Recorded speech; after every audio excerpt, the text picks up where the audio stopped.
Quando terminamos nosso primeiro bloco, nós falávamos a respeito do selo de Deus e do selo da besta.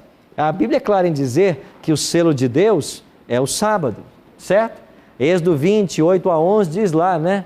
Lembra-te de do sábado para o santificar, porque em 6 dias fez o Senhor teu Deus. Aí é o nome do proprietário, é Deus. Ele criou os céus, a terra, aí está a jurisdição, Ele criou a função.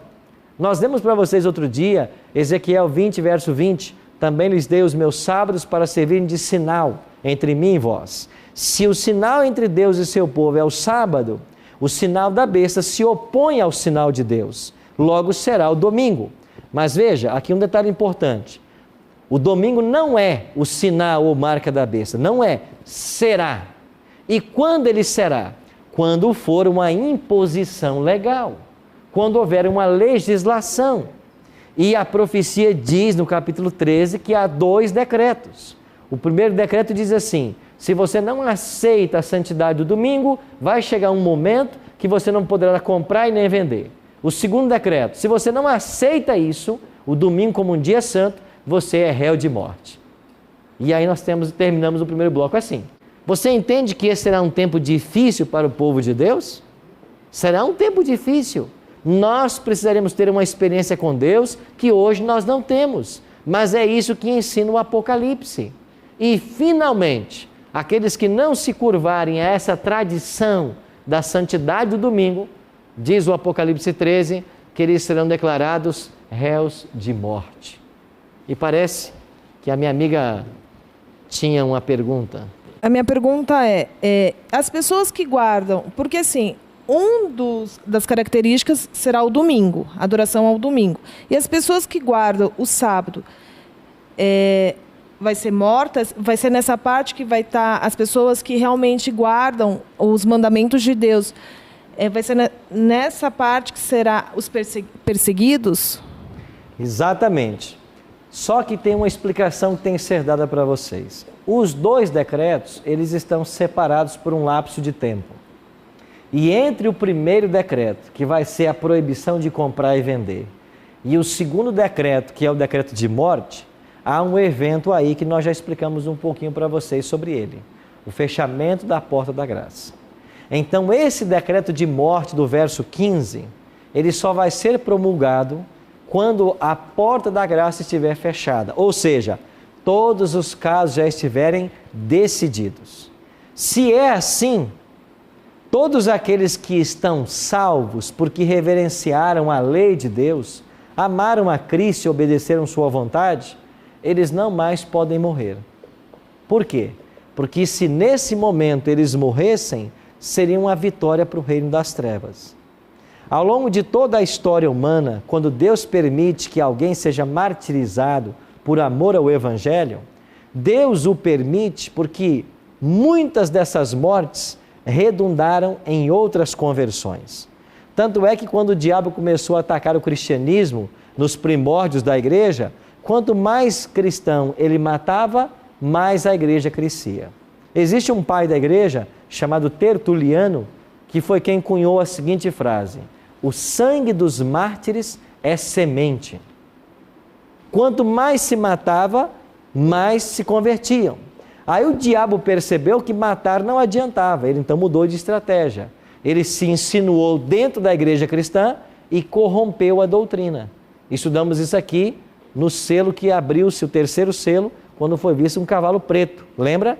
Que fala de degradação moral e espiritual.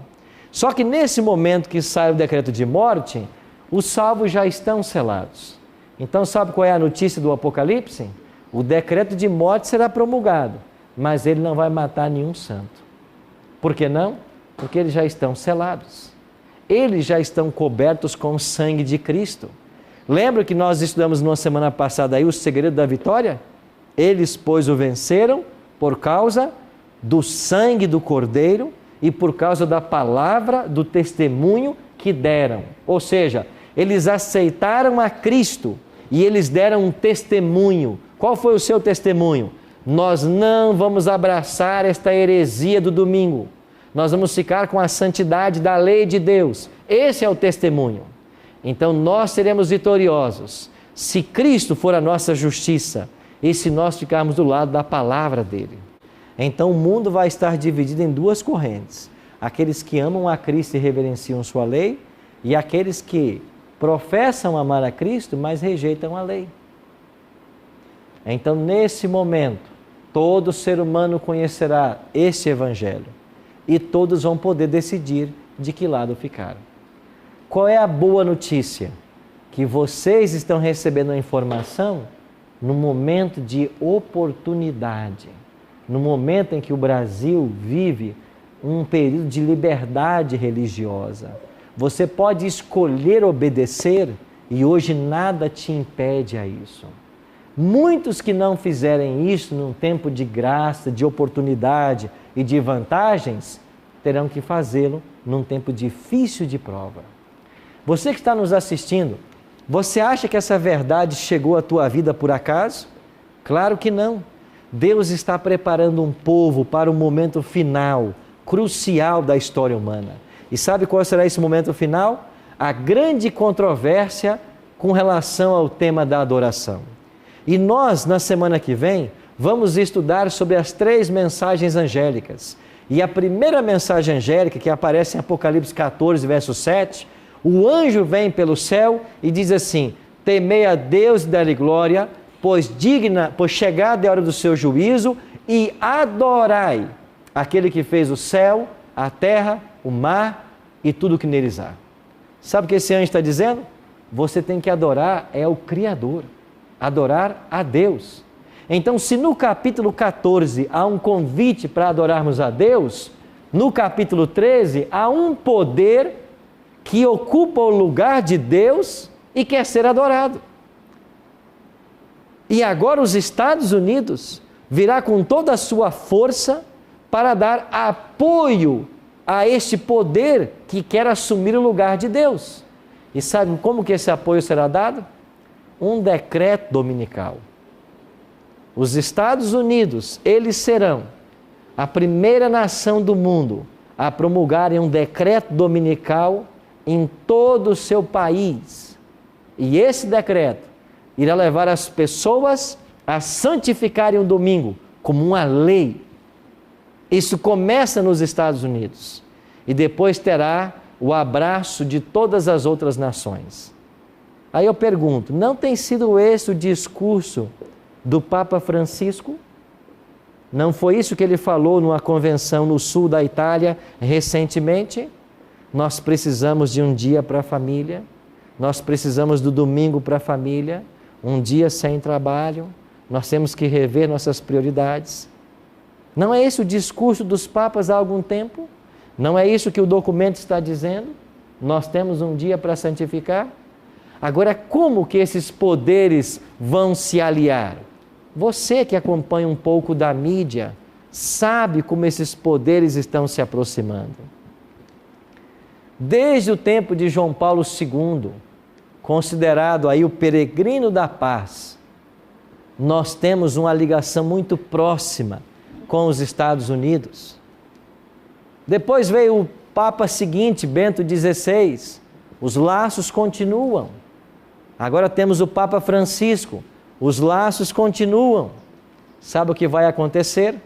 Esses poderes vão se unir e haverá um decreto dominical, levando as pessoas a adorarem e santificarem o domingo, sem um único texto da Bíblia para aprovar tal proposta. E o Apocalipse 13 termina com o verso 18 dizendo: aqui está a sabedoria. Aquele que tem entendimento, calcule o número da besta, pois é número de homem. Ora, esse número é 666. E esse número 666 tem criado muitas dúvidas na cabeça de muitas pessoas. O que significa esse número?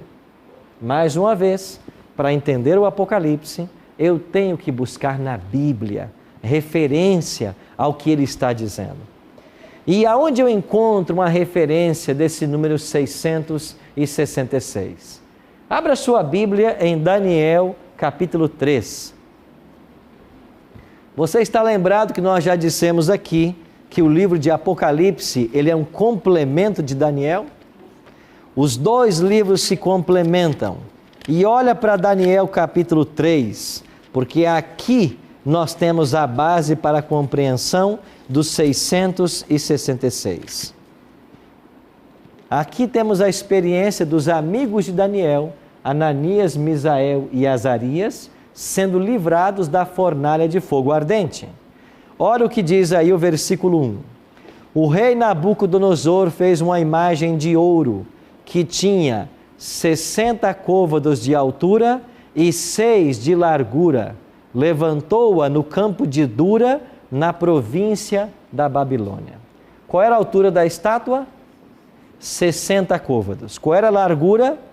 6 côvados. Os números do sistema sexagesimal vieram de Babilônia. Foi Babilônia quem nos legou a dúzia, a meia dúzia. O número 6 era muito comum em Babilônia. Sabe por quê? Porque os deuses de Babilônia recebiam um número. E o deus menor era marcado pelo número 6. E o deus maior pelo 60. Você entende por que essa estátua tem 60 côvados por 6 côvados? É uma representação da divindade babilônica. Mas pastor, aonde está os 600? Na cultura babilônica, o número 600 era uma referência a todos os deuses do panteão. Então, quando você quisesse se referir a todos os deuses, usava o número 600.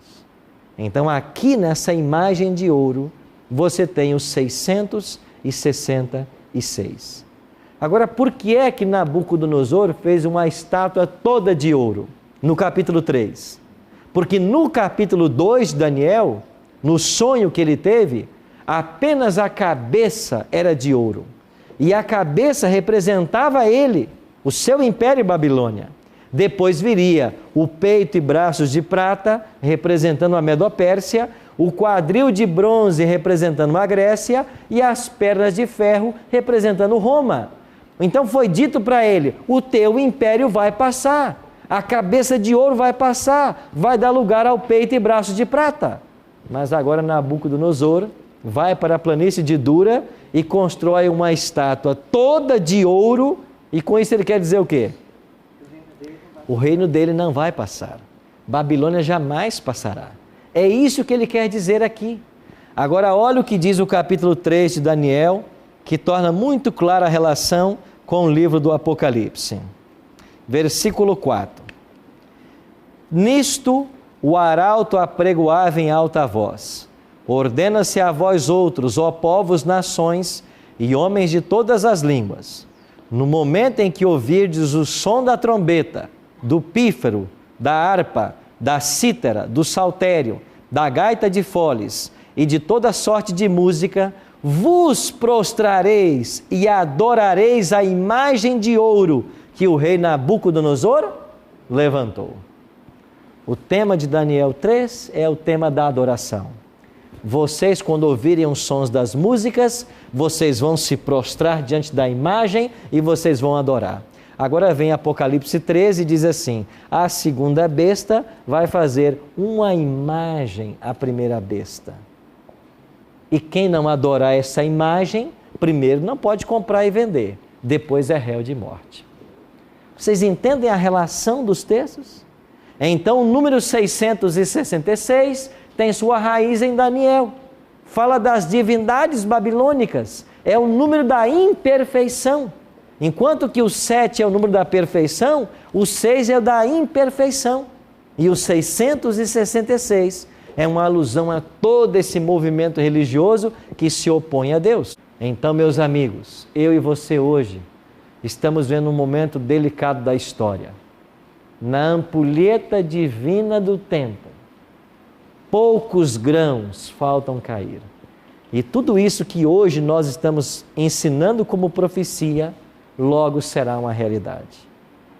Sabe o que a palavra profética nos ensina? Que os Estados Unidos vai se levantar para apoiar Roma. Os Estados Unidos promulgarão um decreto dominical, levando as pessoas a santificarem o primeiro dia da semana. Não virá numa crise teológica como alguns imaginam, mas raciocina comigo. A humanidade está ficando doente. Nós precisamos de um dia para descansar. As famílias estão se desfacelando. Precisamos de um dia para a família. As pessoas estão workaholics. Precisamos de um dia de descanso. A natureza está morrendo por causa da poluição. Precisamos de um dia em que todas as chaminés sejam desligadas. Você entende qual será a proposta dominical? Precisamos de um dia. Que dia será? E tudo aquilo que Deus ideou para que acontecesse no 7º dia, eles vão colocar no primeiro dia. E então todos nós teremos que fazer uma escolha. Ou você fica com a palavra de Deus, onde em mais de 100 textos apresenta o sábado, ou você abraça o domingo, sem ter um único texto da Bíblia ensinando a sua santificação. E aqui um recado para muitos evangélicos, um conselho para você. Para de criticar às vezes a igreja romana, porque você está no mesmo caminho, está guardando as mesmas tradições, está pisando nos mesmos passos. O Espírito Santo de Deus está chamando você para vir para a luz que é Cristo, para a luz da sua palavra. Jesus declarou em João 8,32: conhecereis a verdade e a verdade vos libertará. Você quer ser livre em Cristo? Tem que aceitar a verdade. Se você quer ser honesto, examine esse tema com afinco. Dedique tempo a este assunto. Investigue, não confie apenas na minha palavra. Investigue para saber se de fato as coisas são assim. Olhe para o cenário mundial, para ver se de fato está havendo esta aproximação dessas duas potências na direção de uma lei dominical. Perceba se não é para isso que o mundo está caminhando. Então Deus está chegando agora num tempo de graça, num tempo em que o país vive uma liberdade religiosa extraordinária, para dizer assim: tome uma posição, escolha quem você quer adorar, porque finalmente a questão do grande conflito final é: a quem eu irei adorar? Ao Criador ou à besta? A Deus ou um poder que quer ocupar o seu lugar? Essa é uma pergunta que você tem que responder. E todos vocês aqui têm que responder. Você vai ficar de que lado nesse grande conflito? De que lado você vai ficar?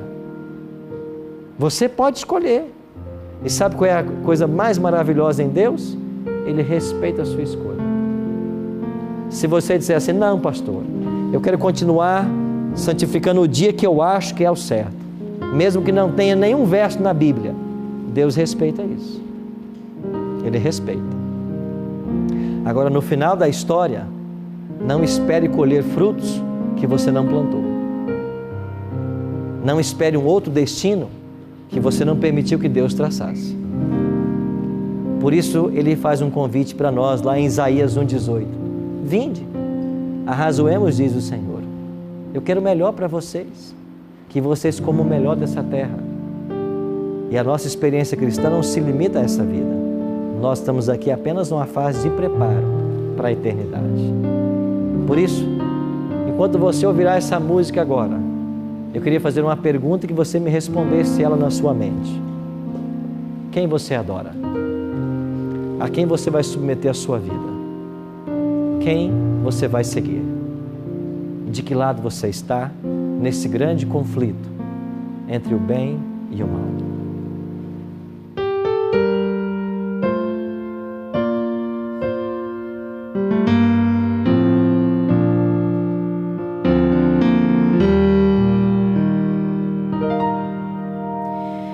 Preciso me entregar, Senhor. Preciso a Ti me entregar. Preciso ouvir Tua voz a me falar. Não tenho nada a Te oferecer, somente um coração impuro e pecador. Mas aqui estou, me aceita, Senhor.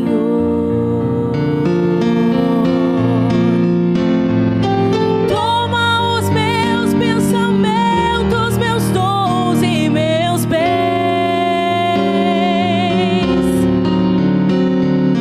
Toma o meu coração e tudo que ele tem.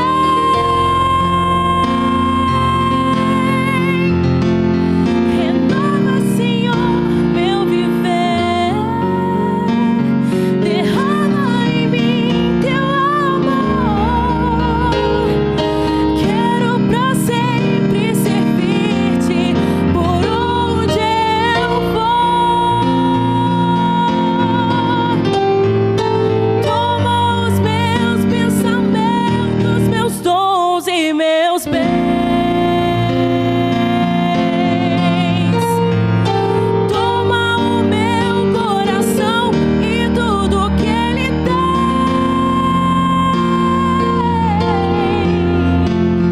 Renova, Senhor, meu viver. Derrama em mim Teu amor. Quero pra sempre servir-Te por onde eu for.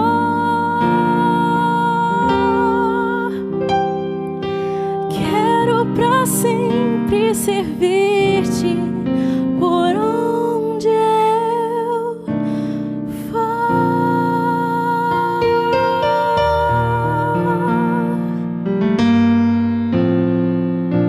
Você deseja fazer esta oração?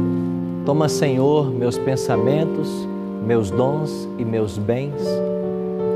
Você já pensou o que aconteceria se todos nós usássemos do nosso conhecimento, dos nossos talentos, dos nossos bens para levar o puro Evangelho de Cristo àqueles que não conhecem?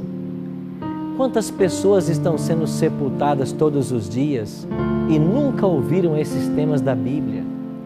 Quantas pessoas estão vivendo na ignorância, na superficialidade, sem conhecer as verdades da Palavra de Deus? Deus está chamando você não apenas para conhecer, mas para viver e ensinar a outros o que você está aprendendo. Cristo está conduzindo um povo em direção aos céus e Ele quer conduzir você e quer fazer de você um instrumento para conduzir outras pessoas. Nós temos um encontro marcado com Jesus Cristo. Daqui a pouco Ele vai voltar. Quer você queira, quer você não. E quando Ele voltar, Ele vai perguntar para você: o que você fez com a luz que eu te dei? Semana que vem, vamos estudar sobre 3 mensagens angélicas. O que esses 3 anjos trazem para a Terra? Qual é o anúncio urgente que eles estão fazendo? Eu espero você no nosso próximo encontro.